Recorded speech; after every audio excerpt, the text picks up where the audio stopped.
Soulframe is a beautiful game, but it can also be a bit overwhelming when starting out, especially because it barely explains any of its mechanics. So, if you feel lost too, then this video is for you, because in today's Soulframe guide, I'm gonna give you 10 vitally important beginner tips that I wish I knew before starting out. Let's jump right into it. Now, before we jump into the first tip, I quickly gotta make one very important disclaimer. As of creating this video, the current version of Soulframe is Preludes 10. However, given the fact that Soulframe is still very much in this pre-alpha state, a lot of things are currently still changing. So, if anything of what I'm about to say in this video changes further down the line, I'm gonna keep you updated in the pinned comment down below, and in case the topic discussed in this video gets revamped so drastically that everything changes, you can be sure that I'm gonna put out an updated video on that in the near future.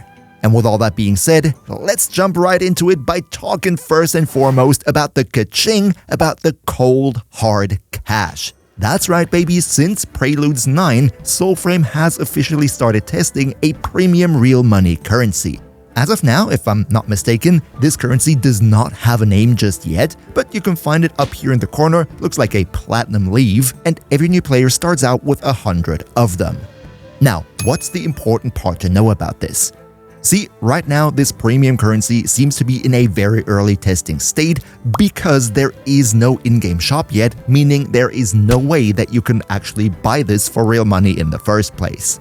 Also, what you can do with it is very limited at this point in time as well. You can basically only spend it to decrease crafting times with a blacksmith, similar to the Warframe Foundry where you can also pay platinum to instantly get something, or you can walk up to this weapon stand right here in your Nightfold and buy inventory slots for weapons and pacts, similar to also Warframe where you can buy Warframe and weapon slots. That's it. However, here is the important tip.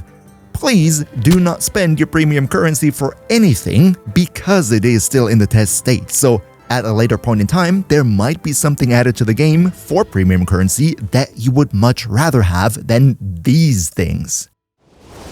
Tip number 2 might sound a little bit generic, but please hear me out, and that would be take your time and explore. See, unlike many other MMOs, in Soulframe, there are no quest markers on the map, at least not currently, there are no menus for quest or mission selection, no, every activity in the game, every dungeon, every quest, every little story has to be encountered organically by just running into it in the open world.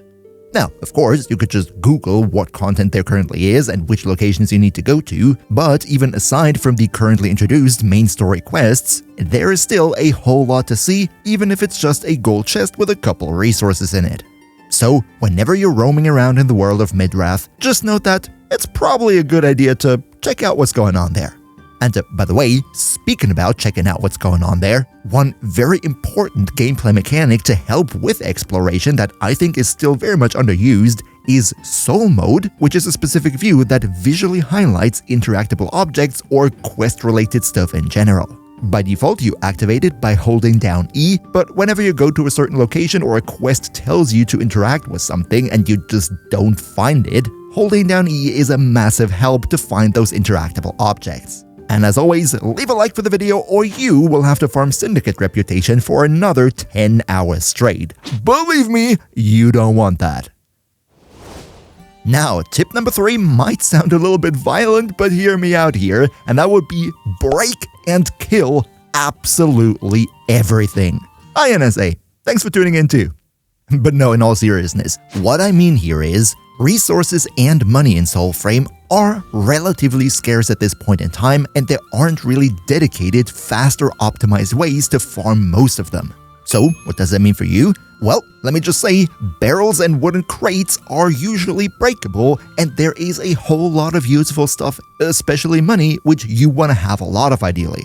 So, whenever you raid an enemy camp, or you're making your way through a dungeon, especially when it's the Undercity, this thing is stacked with boxes and barrels, it's crazy, then make sure to take your time, destroy all of them, squeeze as many resources and money out of them as possible. It is not a waste of time. And the same, by the way, goes for enemies. Whenever you're in the open world and you encounter an enemy patrol, I think it's actually a good idea to not leave them alive even if you don't actively have to kill them, because they too will drop resources. Maybe they even drop a rare fragment for an item piece that you haven't crafted yet. And even if they don't drop anything, at least they give you experience, which is also always greatly appreciated because leveling up stuff in Soulframe takes a lot of time. So yeah, don't be afraid to get your hands dirty, especially because death in Soulframe right now absolutely doesn't matter, doesn't have any negative consequences. If you go down, you're just gonna respawn at the next to these respawn stones. You don't lose any experience, you don't lose any inventory stuff. You just have to walk over to the location where you died, and the enemies even keep their damage, so you can actively just die your way through a boss fight, for example. Up next, after destroying everything, let's talk about something more constructive. Let's talk about crafting everything. See, once you unlock Tuvalkane, the blacksmith, in your Nightfold, you ideally want to make sure to craft everything that you possibly can. As soon as you have the fragments and the resources you need to make a certain item, then please go ahead and just do that. And the reason for this is as follows. Tuvalkane the blacksmith can't craft every weapon and armor in the game right off the bat. In order to be able to do that, you need to level her up to begin with. Now, how do you do that? Pretty simple, you just craft the stuff that you can craft, which will then increase the Tuvalkane level to the maximum of currently level 3. And once you've reached that, then you can really craft everything, of course given that you have the fragments and the resources for it. However, crafting items is not only important to level up your Tuvalkane standing, but also to level your Mastery rank. I'm not sure if it's actually called Mastery rank in Soulframe, but what I'm referring to here is your account rank, so to speak, that you see in the top left corner of the screen when you're in your Equipment Select screen. Similar to Warframe, you also increase this level by leveling up different weapons and different pacts. So, long story short, if you have something available to craft and you haven't crafted it yet, then what are you waiting for? Do it right now to level up Tuvalkane and then level up the item piece once it's finished crafting to get more account experience and level up that account level. Now, you might be wondering, why do I even want to increase my account level? And that's pretty simple. You get additional virtue skill points that you can use to increase your courage, spirit, or grace, which will make your whole character more powerful and more resistant over time. That, as far as I know, is currently the only reason, but I'm pretty sure that later down the line, similar to Warframe, you will also have to be a certain account level in order to unlock different things in the game. Oh yeah, and just by the way, in case you're wondering how to get Tuvalkane the blacksmith into your Nightfold in the first place, that's actually pretty simple. Go to this location right here in the open world. There you will find an iron helmet surrounded by a whole lot of enemies. Take out the enemies, grab the helmet, and then the game will mark a nearby location to which you carry the helmet. And after you've done that, you encounter Tuvalkane. She will join you in the Nightfold. It's a 5-minute affair, really simple, just so that you know in case you haven't unlocked her yet. And yeah, unfortunately, I can't show you this dedicated quest gameplay because currently quests are not replayable, so you gotta have to take my word for it. Whew, that was quite a bit of yapping, but I promise the next point is going to be a short one, and that has to do with Avocado, the friendly, sneezy avocado guy. See, while you're roaming around the wilds, or maybe also as part of a faction reputation quest, you will encounter Avocado here and there in the open world.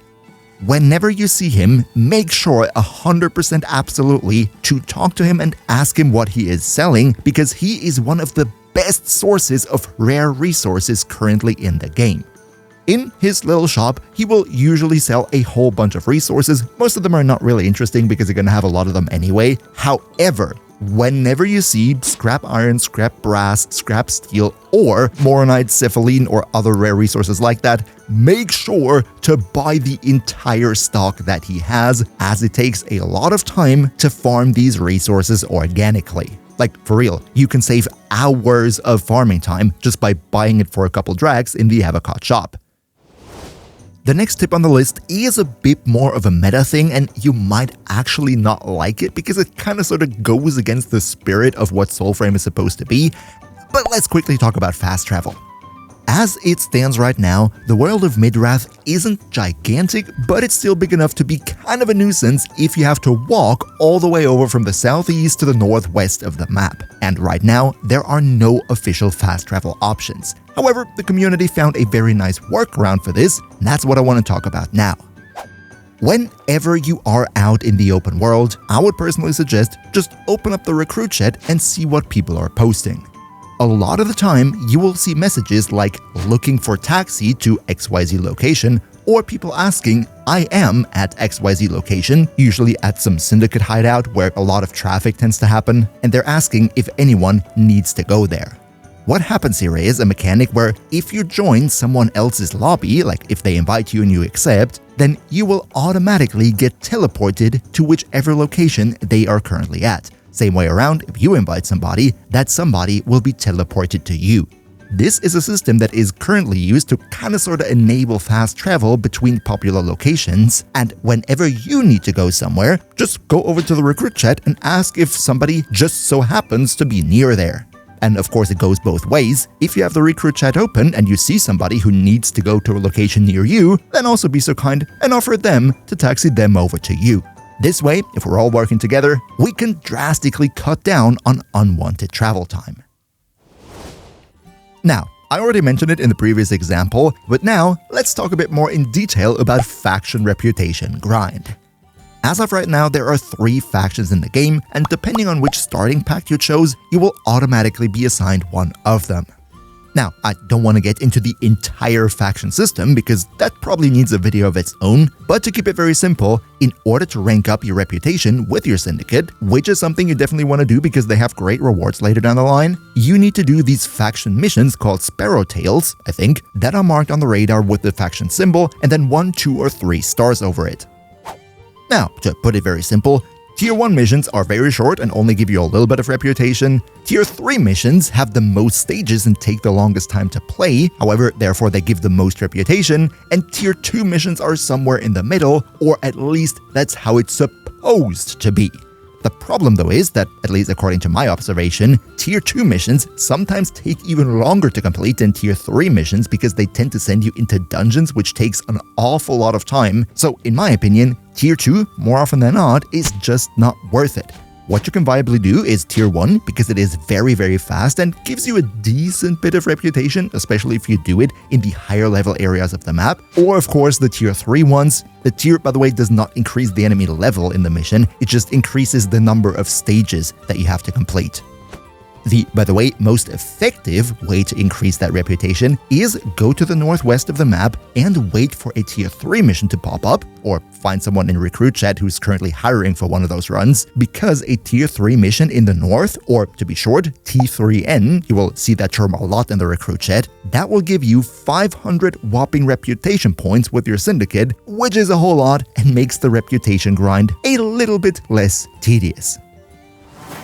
Up next, let's talk about motes. Again, I don't want to fully explain the entire mote system because not only is that going to change in the next update, but also a pretty big topic to begin with. The only point I want to drive home here is, if you uncover the entire lore of one of the locations on the map, there is a chance that you will be able to select a mote as a reward. Right now though, the problem is that whichever reward you choose, the other option will be completely locked out from ever be obtainable for you. Kind of a weird system if you ask me. That's probably also why the devs already announced that they want to rework the entire system. So just to break it down very quickly here, if you ever get to a point where you can select a mote as a reward for something, just probably better don't and wait for the mote rework in the next update, just to be sure to not lock yourself out of something later. The next point is a very important one, especially if you want to deal as much damage as possible, if you want to optimize your performance on the battlefield as much as you can. And that is, balance your virtues in the right way. See, as I previously said, virtues are your character attribute points that you can put either into courage, spirit, or grace. Now, at this current point in time, the virtue system isn't 100% clear and I think there's still some bugginess going on, but to explain it in very brief and simple words, the more courage you have, the more potent your abilities will be, meaning the buffs will be stronger, the damage they do will be higher, basically like ability strength in Warframe. Then spirit increases your ability duration, and grace is the ability range stat. Now, the first important thing that you need to know here is, always make sure to spend every virtue point that you still have, because every time you spend a virtue point, you also increase the maximum health of your character, which is always good. And don't worry, you can always freely redistribute these points whenever you like. Now, the next important thing about these virtue points is weapon attunement. Whenever you look into the weapon stats, you will see that every weapon is attuned to one of these 3 virtues showcased in the weapon stats down here. When you look at this, you might think a courage-attuned weapon would deal the most damage if you just max out courage as hard as you can, but the fun fact is that this is actually not true. Every weapon has an invisible cap of their respective virtue, and if you put more points than that into the virtue, the weapon damage output just won't increase any further, and any further point would basically be wasted and probably be better used on one of the other virtues. So, whenever you pick your weapon of choice, make sure to go for a little bit of trial and error with the corresponding virtue so that you don't accidentally put more points into that virtue than you actually have to. But don't worry, I'm gonna make a dedicated guide about the whole weapon upgrade system and how to optimize your damage output in the near future, as it would probably overbloat this video right here way too much. And last, but definitely not least, I want to give you a little tip with regards to the most overpowered weapon class in the entire game.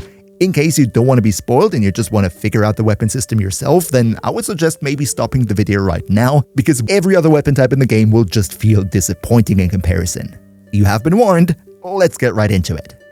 The currently, as of Preludes 10, most overpowered thing in the game that absolutely melts everything, even bosses, in a mere second, are bow-type weapons if you use the heavy shot that makes it rain down arrows, because not only does it deal a lot of damage, but also it's one of the very rare things in the game that allows you to deal AoE damage, not just single target like you would do with melee weapons.